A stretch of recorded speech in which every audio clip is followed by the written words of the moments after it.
It's like another year has gone by. And I guess I'm just so thankful that I still have this day with him.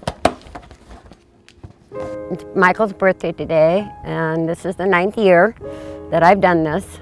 I tie a birthday card on the balloons, and then on the inside, I write a note. I say a little bit about Michael.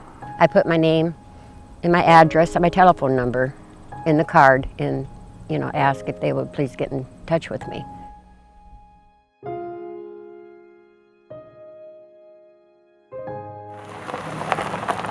And we release his balloons, go into heaven, so he has a happy birthday.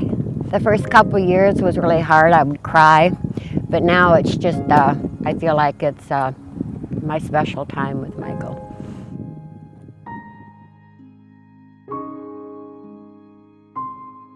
Michael's really special. He was born with a cleft, and he had his first surgery when he was 6 weeks old, and he endured so many surgeries, growing up, and was always the bravest little boy you've ever seen. And I think it made Michael special. If anybody was bullied, he was always there to stop the bullying.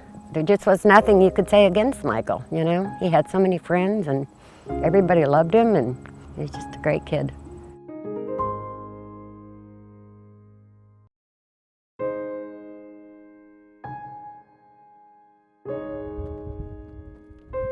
Michael passed in June of 2007. He was killed in an automobile crash at 19. It was just such a total shock for the whole family. It's just, it was this can't be.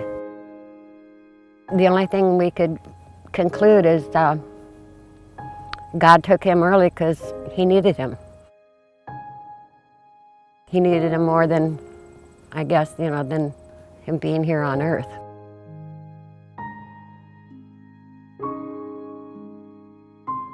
When we released the first ones in Hudson, those were found in Sioux City, near Sioux City. And then after that, I've always released them here. The second one was found in Wagner. The third one was found in Tacoma, so that really went south. And the last year was found in Slayton, Minnesota. At this time of the year, we're doing a lot of repairing the shoulders to make sure the height is up. So like we're doing today, we got the sanders on, and you're just making sure everything's level before winter starts. I was coming into the pit, and I seen something flicker right in the back of these grove trees here, and it caught my eye. And when I got there, I seen these balloons fighting in this tree trying to get out, and I thought, hey, there's something on them balloons. I didn't know exactly what it was, so I got out, walked over, checked it out, and I looked at the card and it said, please open. She goes, where are you at? And I go, well, I live in southwest Minnesota. I says, I'm working in our gravel pit, and I says, we're by Slayton. She goes, you know how far these things went? And I go, I have no idea. Then she told me where she was from, and she goes, yeah, we just released them yesterday. What's the odds of someone finding balloons with a card on it? And then second of all, I thought, what's the odds of me finding this card? It never really hit me until her and I talked more like the second time. And then, I tell you what, I'm a pretty good sized guy, but it put tears in my eyes, I'll tell you that. Oh, I think every time somebody finds one of these cards, Michael's got another friend. And I believe that with all my might. Anymore, very seldom in the news or on TV or anything like that, you're always hearing bad things. It's kind of nice once in a while to hear something that has a happy ending, that something good comes from it. And I think Ann spreads a lot of love to more than just Michael. So, it made a difference in my life.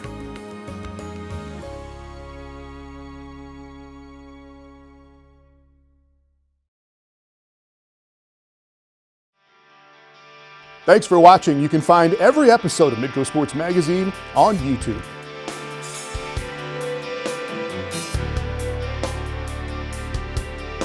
This has been Midco Sports Magazine, presented by Shields and Sanford Orthopedics and Sports Medicine.